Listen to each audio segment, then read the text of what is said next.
Hello and welcome to Threefold Herbal Healing. I'm Herbalist Leo. I help people who are sick and tired of feeling sick and tired grow their health from the roots up. This is the third video on a series of videos on seasonal allergies as spring is arriving and more people need support with preventing or reducing the symptoms of seasonal allergies. I hope you take the time, listen, and benefit from it. So let's just dive right in. You know that seasonal allergy conditions are on the rise in the last couple of decades, especially in the Western world, in industrialized countries. The reason why some people react to environmental allergens, to pollen, and others not, is not entirely known. What we do know is that genetic element and environmental factors come together to create the condition that we call seasonal allergies. Gut bacteria was found to be associated with the risk for seasonal allergies. Understanding how your microbiome affects your immune system, leading to what we call seasonal allergies, can give you the tools to prevent them. So, who are those gut bacteria that we are talking about? More often than not, we think about bacteria, virus, and fungi as our enemies. I am now working with a client who was prescribed either an antibiotic or an antifungi at least once a year for the last 12 years. His integrative practitioner believed that they either had SIBO, a condition where you have an infestation of bacteria in the small intestines, or Candida. So every year he treated him with either antibiotic or antifungi for 12 years. Tell you what, his digestive symptoms didn't go better. They actually got worse. But his integrative practitioner was nothing if not persistent. For every cell in your body you host, you have another 100 bacteria cells. While your genetic makeup is about 99% the same as the stranger who sits right next to you on the subway, the genetic makeup of your gut microbiome is unique to you. So you might want to consider the idea that what makes you so unique, so you, is not your own cells, but really your gut microbiomes, the genes of your gut microbiomes. And when I'm talking about bacteria from now on, I will include bacteria, virus, and fungi. Your microbiome is multifaceted. While your microbiome is spread throughout the body, those critters actually colonize your colon. In the colon, the microbiome is sandwiched between two layers of mucus. If you listen to the first video on the series, I talked extensively about the mucus there, but mucus is an important part of the immune system that physically removes allergens, but also is home to immune cells that protect you from allergies. So the idea that the gut microbiome is living right there with the mucus is important to note. Right under the mucus are the mast cells and the Ig antibodies that I talked about in the second video on the series. Those are the match and the straw that light and create the allergic fire. Studies show that gut microbiome has a profound effect on the development of a well-balanced immune system. When I say a well-balanced immune system, I mean an immune system that reacts when it needs to react, when there is real threat of pathogens, but actually do not react when what comes in is not pathogenic, is not any threat. So there is this balance that the immune system need to maintain. And gut microbiome play a very important role in creating that balance, as we will see. internal or external environment changes can shift your gut microbiome. It can shift the number of bacteria that you have. It can shift the type of strains that you host. Studies suggest that people with seasonal allergies also struggle with dysbiosis. Dysbiosis is a shift in the microbiome that increases the reactivity of the immune system.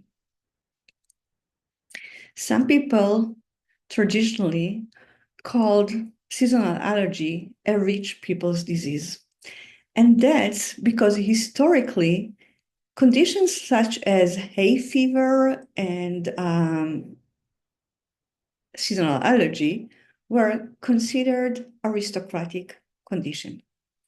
They were much more common among the affluent people and the educated people, the duchess and dukes. However, with the Industrial Revolution, the rise of the middle class, and the development of hygiene, seasonal allergies lost their affluent status and became common in people of all walks of life.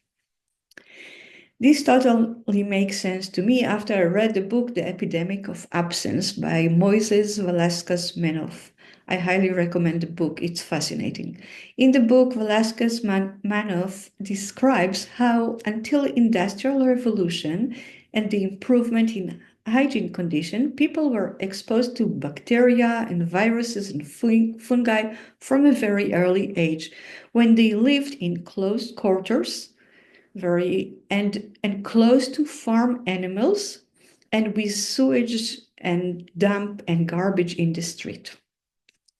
Those conditions caused many infectious diseases that were sometimes fatal, but those who stayed alive developed a robust immune system.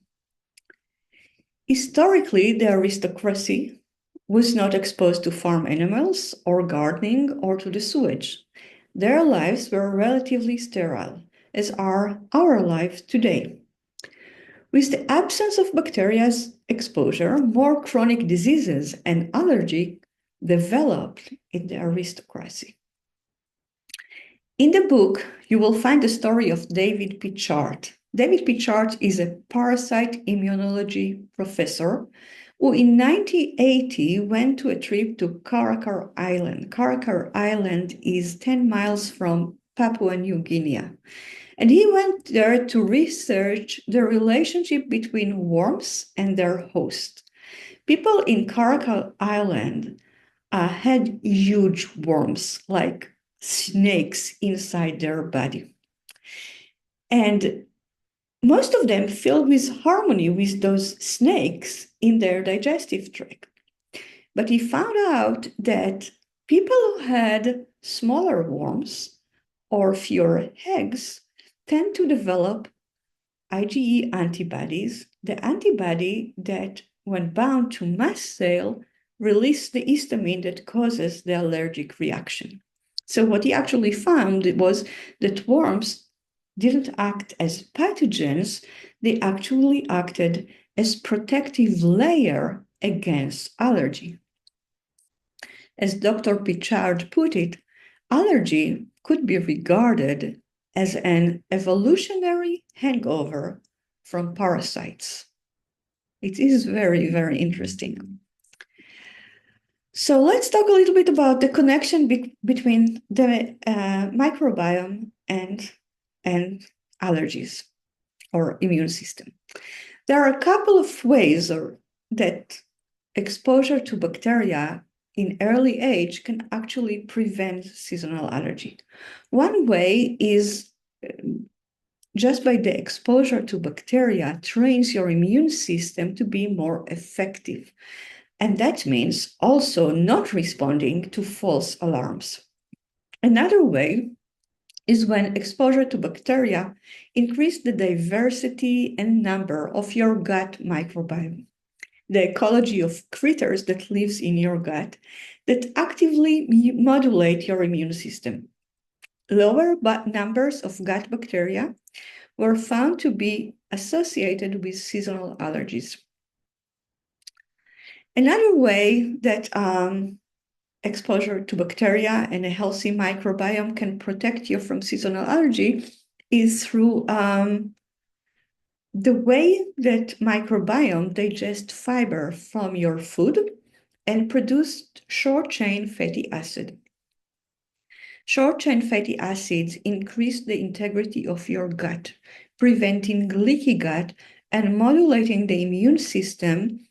And by doing so, they reduce inflammation in the immune system all over the body.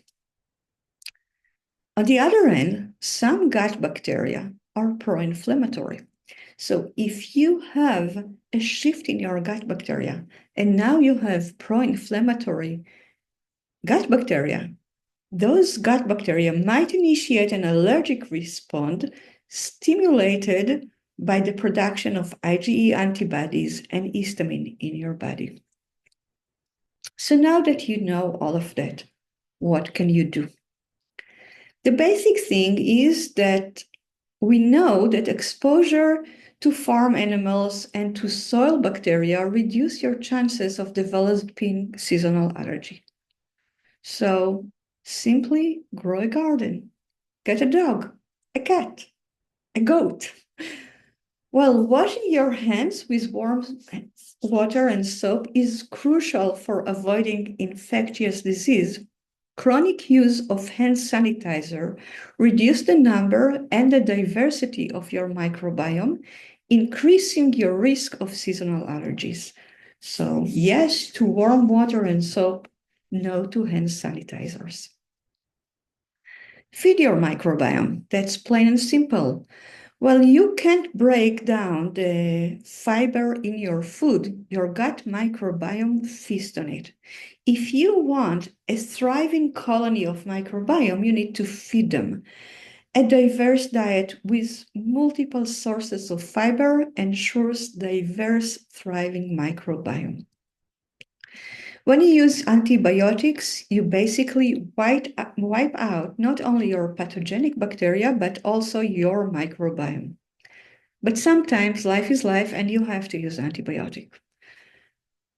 Make sure after you use antibiotic to use probiotic. Fermented food is a great source of probiotic. So consider using fermented food each time, or you can do it as an ongoing thing all the time. It's never harm anybody, but especially after a course of antibiotic. The fascinating study that associates the gut microbiome with seasonal allergy paint a vivid picture of how gut bacteria regulate the immune system. However, the relationship between gut bacteria and the body is bidirectional. Your lifestyle, including diet, stress, and movement, has a huge influence on your inner ecology.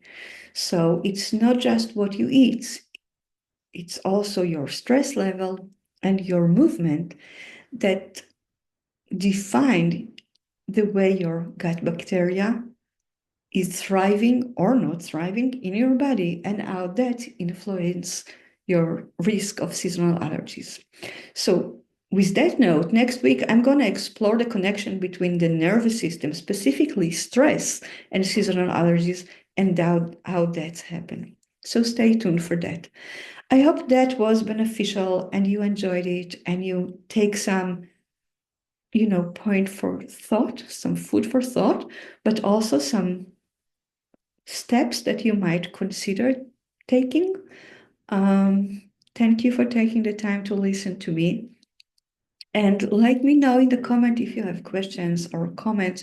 If you like it, push the like button. I love that. But I'm here for you if you need me for any questions. See you next week.